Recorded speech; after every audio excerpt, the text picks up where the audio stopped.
Arkansas with a huge win, a much-needed win at home at Bud Walton, 80-75 over the Duke Blue Devils was the final score. I got Brian Rauf with me from Heat Check CBB. I'm GregWaddell from Sleepers Media. We previewed this game yesterday, Brian, and we essentially talked about how both teams really needed this game. Both had been kind of just sputtering in the last week, and this was a more crucial game than most people realized, especially from the Duke side. We also talked about how Duke's more talented across the board. Tremont Mark was likely not going to play. There was no reason to think Duke should lose this game, other than the fact that maybe the Blue Devils are a little soft. Maybe Arkansas is the type of team that you don't want to be a little soft against. I thought that was the story tonight. I thought we nailed it on the preview. What did you see tonight? Arkansas got under them and really made them work. And the decision to start or play McCain and Foster as much as John Shire did, I found interesting, in playing them as much together as he did. I found interesting because those are the two guys that have been really sporadic for you this year. And they were not good in this game. And at a point where they almost like didn't necessarily look ready to play in this kind of atmosphere. And those are the guys that you're counting on. I think we saw it really flip in the first half when Filipowski got his 2 fouls. Right. We also talked before about how Brazil was good and the Filipowski matchup was going to be a big deal. And it was in the first half. I think that really helped Arkansas gain control of this game and gain the edge that they maintained for the rest of the game. But when Filipowski went out, Duke didn't really know where to go. It took us some time to figure it out, and Filipowski obviously had the huge second half. Roach stepped up in a big way as well.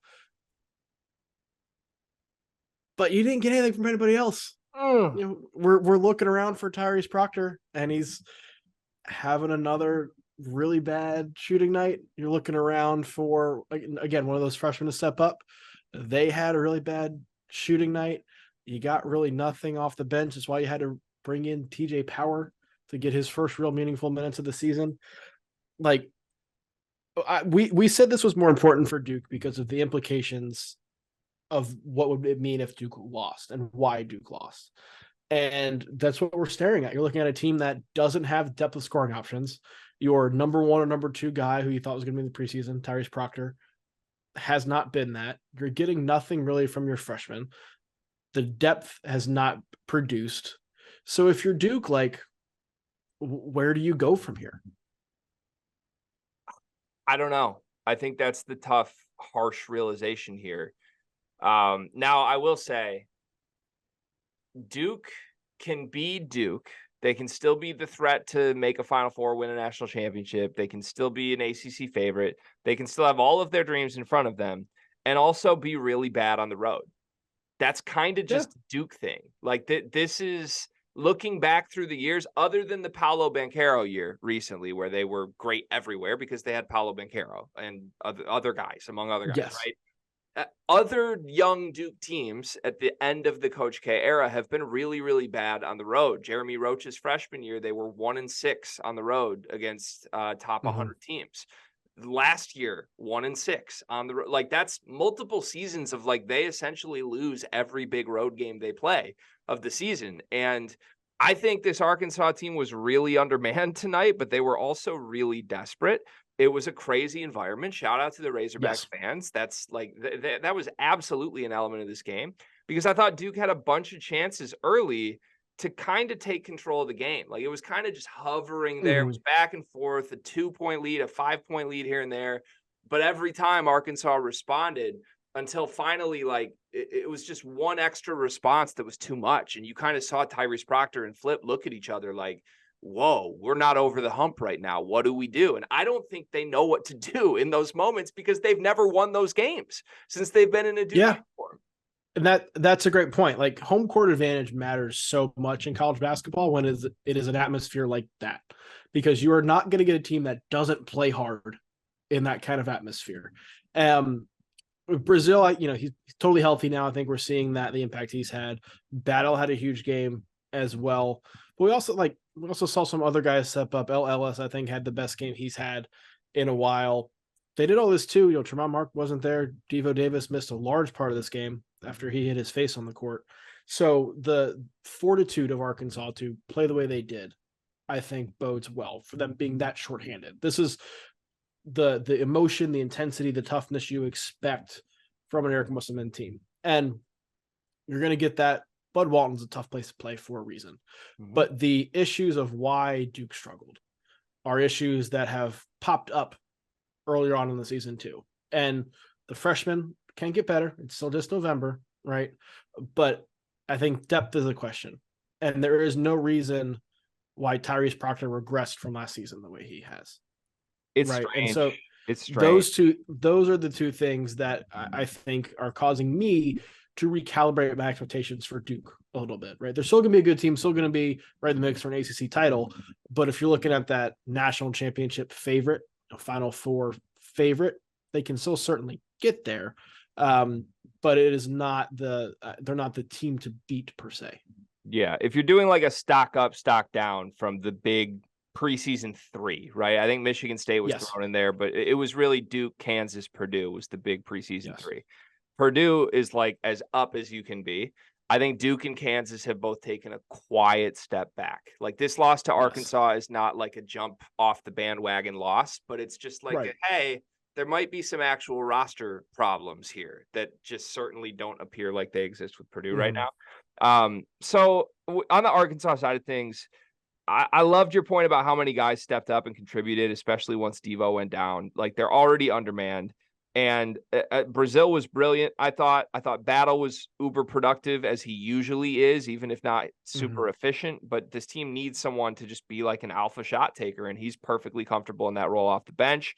Everybody else that played for Arkansas tonight finished in single digits scoring, but they did it by committee. And I think that's a testament to like, I don't even know if I want to use the culture word here, but like Muss is so obviously a pro in and out transfer guy. Like he just, there's memes about it every summer, right? He's going to bring in 8 transfers and maybe only 6 of them even get uniforms.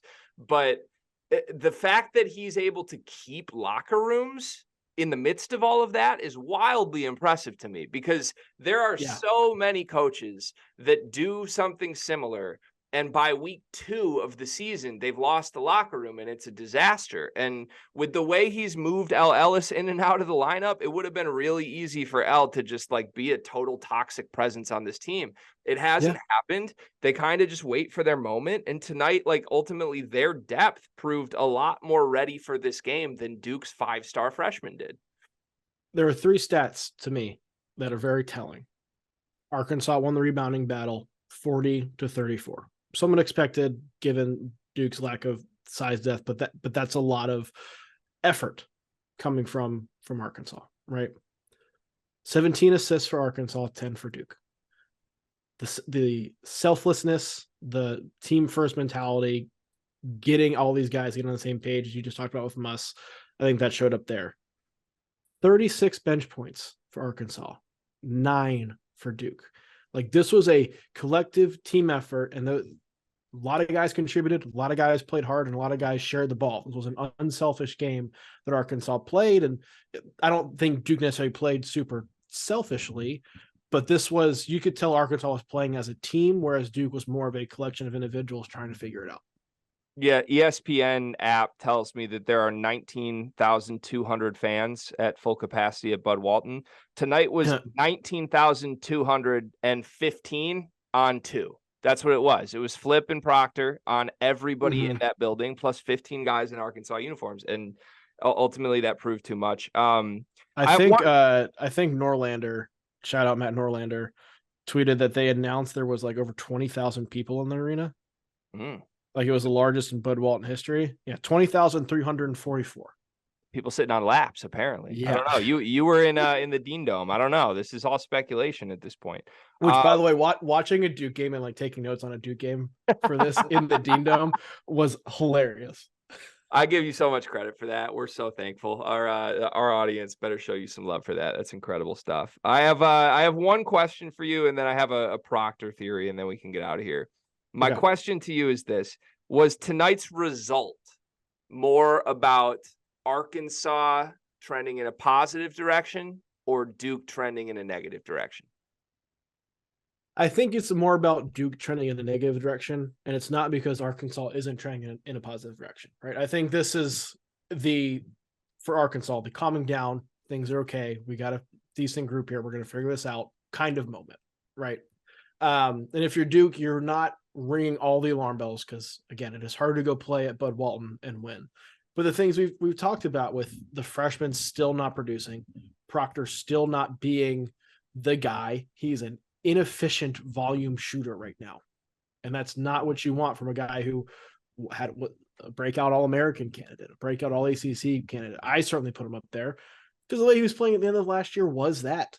And now he's regressed, which has been surprising. And the bench continues to be an issue, largely because the freshmen are not contributing the way they are. But there didn't look to be a lot of answers when things are struggling or when Filipowski got in foul trouble.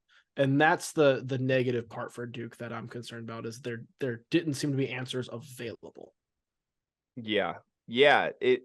It's scary. It is, because for a team with as much individual talent as there is on this roster, it's kind of jarring to watch that happen in real time because these are very talented basketball players.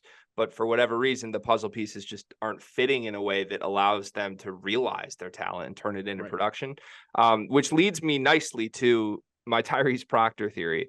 I want to warn everyone that's listening to this, especially you. I don't want you to have a heart attack on me right now. I am about to compare Tyrese Proctor to two other preseason breakout hype sophomore guards that both play on significantly worse teams than Tyrese Proctor. Okay. Judah Mintz and Riley Kugel and Tyrese Proctor are three guys that I would have put in the same bucket coming into the season. Okay.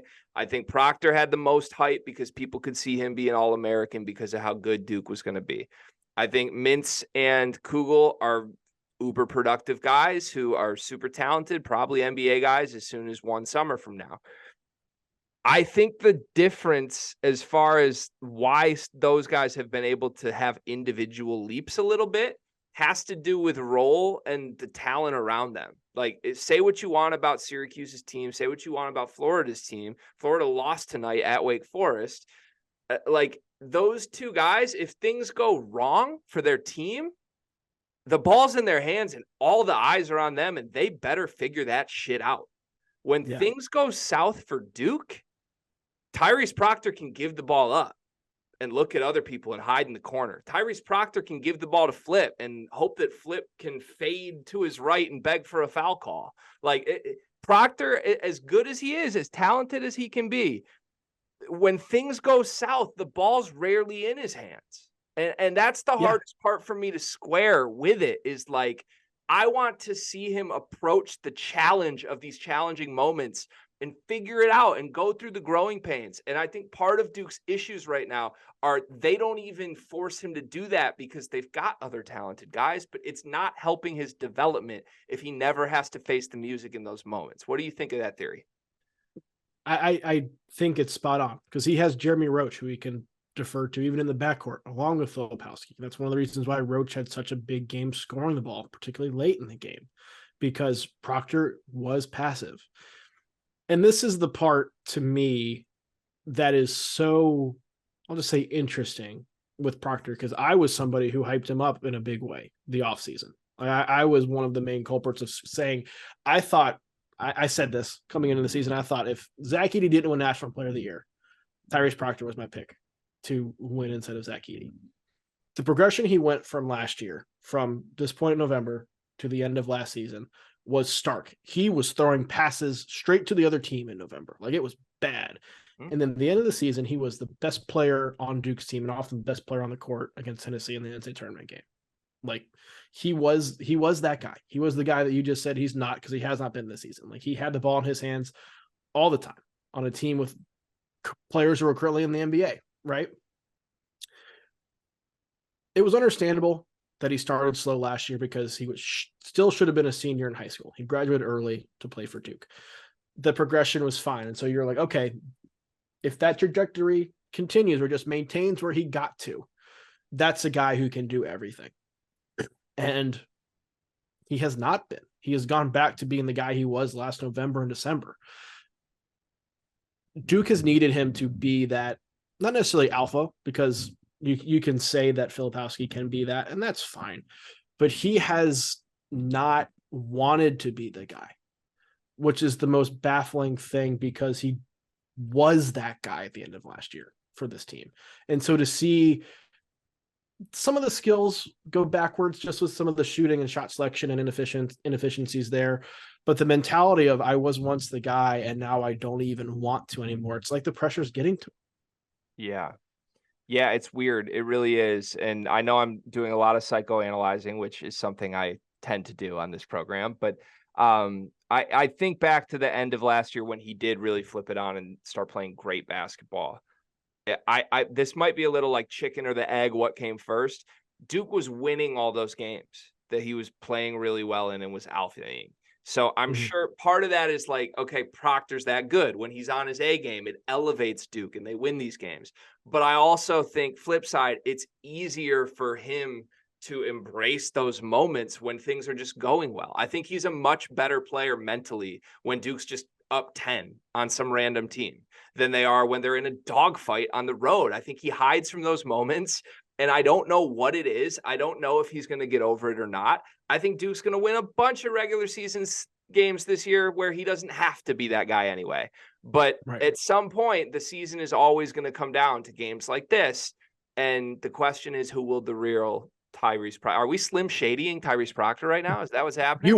You are. I definitely am. God. I don't think late in games, I think it matters. I don't think it matters as much to their March chances, and chances make a run, because Roach can still be that guy. Like, he can still be your closer if Proctor's giving you 15, 5, and 5.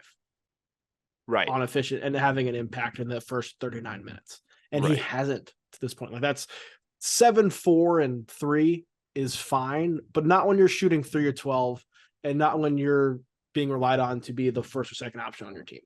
Yeah. Right? Yeah. And it's not a one game sample size for him. Like, this has been all season. 100%. Yeah, that's crazy. Quick pop quiz for you. How many games in Tyrese Proctor's career does he have 15 or more points in? 4. 7, actually. Okay. It's not crazy. How many games does Doug McDaniel have 15 or more points in since March 14th of last year? 8. 7, I think, unless I'm doing my math wrong. I just say, I mean, one guy was a preseason All-American and one guy's 5'4". You couldn't do a recap without bringing up Doug McDaniel, could you? It's been too long, man. They haven't played since last week. I'm getting itchy over here. All right, congrats, Arkansas. Duke, you'll be fine. Just let us throw some soft jokes your way for a while. We got to get them in while we can. Riley Davis is celebrating right now. He wanted to bring a bottle of red wine out, but instead he brought a peanut butter and jelly sandwich out to celebrate. So that's how you know things are going to swing negatively for North Carolina soon. Don't worry, Duke fans. That's Brian Rauf from Heat Check CBB. We thank him so much for being here with us this week for these recaps. I'm GregWaddell. We'll be back on the Sleepers Media YouTube channel where we preview and recap every big game of the college basketball season.